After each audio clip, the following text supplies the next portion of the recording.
Que le Seigneur vous bénisse encore une fois de plus, mes chers frères et sœurs.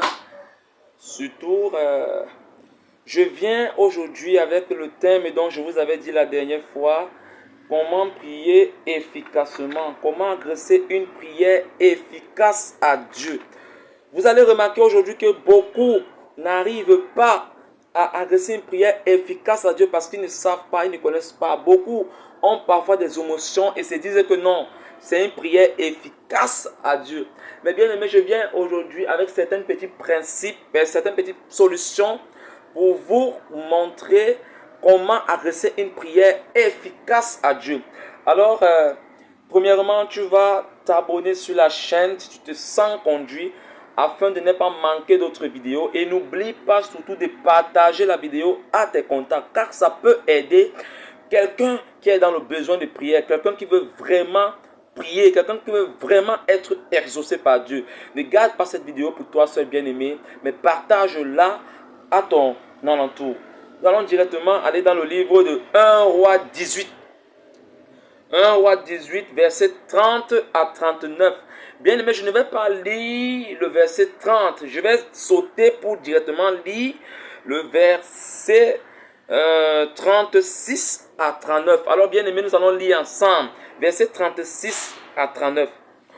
Au moment de la présentation de l'offrande du prophète Élie, de l'offrande, autant pour moi, le prophète Élie s'avança et dit: Éternel, Dieu d'Abraham, Dieu d'Isaac et d'Israël, que l'on sache aujourd'hui que c'est toi qui es Dieu en Israël et que moi je suis ton serviteur. Et j'ai fait tout cela sur ton ordre. Réponds-moi, Éternel, réponds-moi, afin que ce peuple reconnaisse que c'est toi, Éternel, qui es Dieu, et que c'est toi qui ramènes leur cœur vers toi. Le feu de l'Éternel tomba alors. Il brûla l'holocauste, le bois, les pierres et la terre. Et il avala l'eau qui était dans le fossé. Quand ils virent cela, tous les membres du peuple tombèrent le visage contre terre et dirent: c'est l'Éternel qui est Dieu, c'est l'Éternel qui est Dieu. Bien aimé, il ne faut pas seulement prier pour prier, mais il faut prier efficacement. Car une prière efficace est une prière exaucée. Une prière efficace est une prière exaucée. Nous voyons dans la Bible un homme dont les prières étaient efficaces. Et cet homme était le prophète Élie. Vous allez remarquer que cet homme était même parlé. On a tellement parlé de cet homme jusqu'au Nouveau Testament. Bien aimé, je vais vous donner certains petits principes, parce que c'est pour cela même que je fais cette vidéo, pour donner certaines petites solutions, certains petits principes pour adresser une prière efficace à Dieu. Alors, le premier principe que je donne, c'est l'unité. L'unité. Bien aimé, veillez toujours sur l'unité. Veillez toujours sur l'unité. Nous allons lire toujours dans le livre de 1 Roi chapitre 18 verset 30.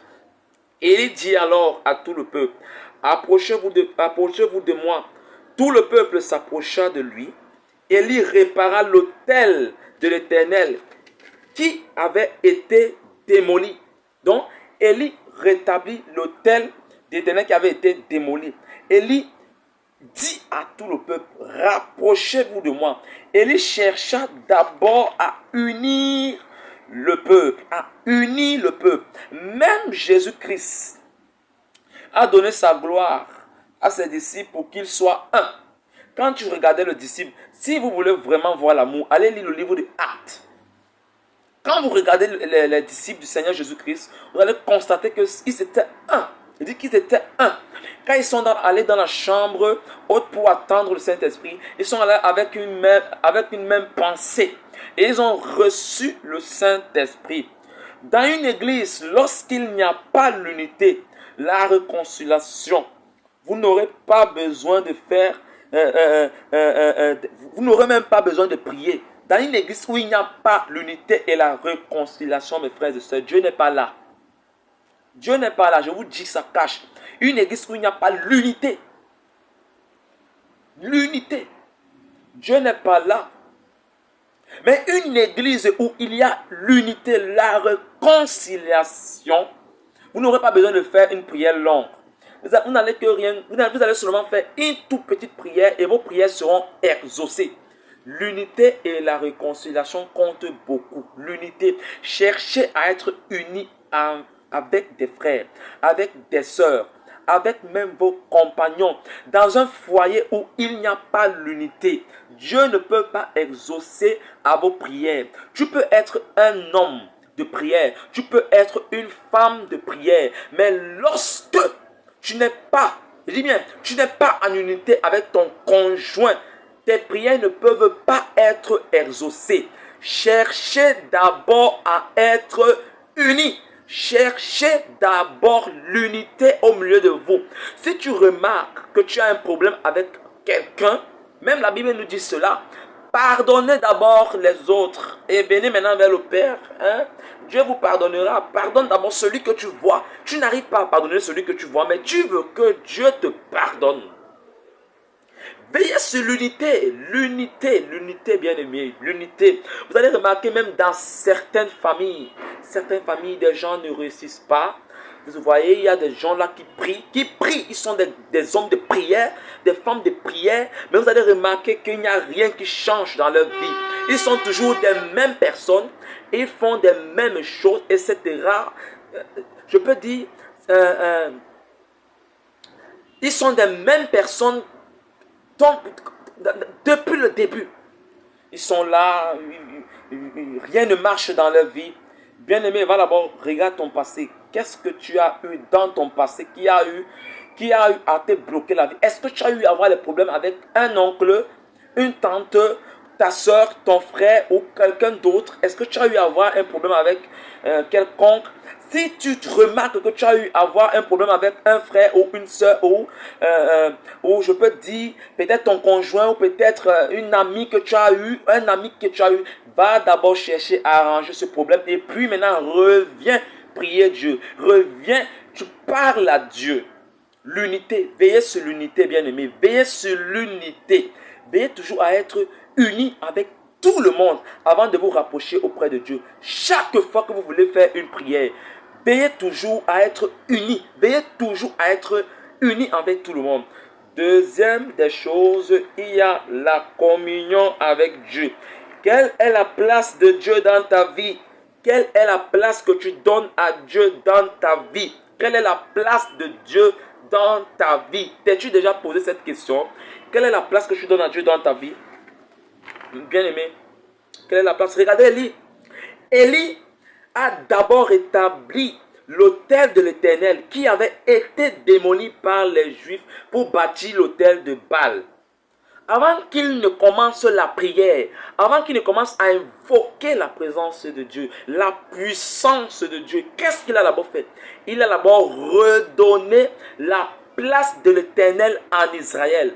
Il a rétabli l'autel de l'Éternel. Il a redonné la place que l'Éternel doit avoir en Israël. Et toi, quelle est la place que l'Éternel a dans ton cœur? Quelle est la place que tu donnes à l'Éternel dans ton cœur, mon frère? Quelle est la place que tu donnes à l'Éternel dans ta vie, dans ce que tu fais, dans ton travail, dans ton téléphone? Quelle est la place que tu donnes à l'Éternel? Pose-toi cette question. Tu pries tous les jours, matin, midi, soir, tu cries, matin, midi, soir, tu cries rien. Tu cries rien. Pose-toi les questions. Quelle est la place que tu as donnée à Dieu dans ta vie? On ne prie pas premièrement un Dieu des querelles, un Dieu des problèmes, un Dieu des bagarres, un Dieu des insultes, mais on prie un Dieu d'amour. Bien aimé, on prie un Dieu d'amour. On prie un Dieu d'amour. Écoutez ça. On prie un Dieu d'amour. Tu ne peux pas haïr ton frère, ta soeur, garder un problème dans ton cœur et tu pars vers l'Éternel. Tu dis, oh Dieu, me voici devant toi. Il ne va pas t'écouter. Tu perds ton temps. Tes prières ne vont même pas traverser le plafond. Ça ne va pas traverser le plafond. Pose-toi la question, mon frère. Pose-toi la question. si Jésus-Christ a toujours la première place dans ta vie? Est-ce que Jésus-Christ a toujours la place qu'il doit avoir dans ta vie? Est-ce que Jésus-Christ a toujours la place qu'il doit avoir dans ton travail? Quand tu es là, tu n'as rien à faire. Qu'est-ce qui vient dans ton cœur? Est-ce que c'est prendre les vidéos, les photos, publier partout, etc. pour se faire voir? Tout ça n'est que passagère. Est-ce que Jésus-Christ a la première place dans ta vie? Beaucoup aujourd'hui vont agresser des prières à Dieu. Oh Dieu, Seigneur, aie pitié. Seigneur, viens-moi en aide. Seigneur, Dieu Tout-Puissant. Mais là, ils ne savent même pas que les prières ne traversent même pas le plafond. Parce qu'ils ne sont pas nôtres. Comment quelqu'un qui raillit, comment quelqu'un qui n'a pas d'amour va aller vers Dieu demander que Seigneur, me voici. Comment Dieu va l'exaucer? Comment? Seul l'amour parfait entrera. Bien-aimé, veillez sur l'unité avant toutes les fois où vous voulez commencer une prière. Je dis, même si c'est la prière du soir, avant de dormir, veille d'abord. Prends d'abord, regarde ta vie, regarde tout ce que tu as eu à faire en journée. Est-ce que tu as eu un problème avec quelqu'un? Est-ce que tu as eu à avoir une discussion avec quelqu'un? Et va d'abord, si tu constates que tu as eu à avoir un problème avec quelqu'un, va d'abord arrange. Veille sur l'unité.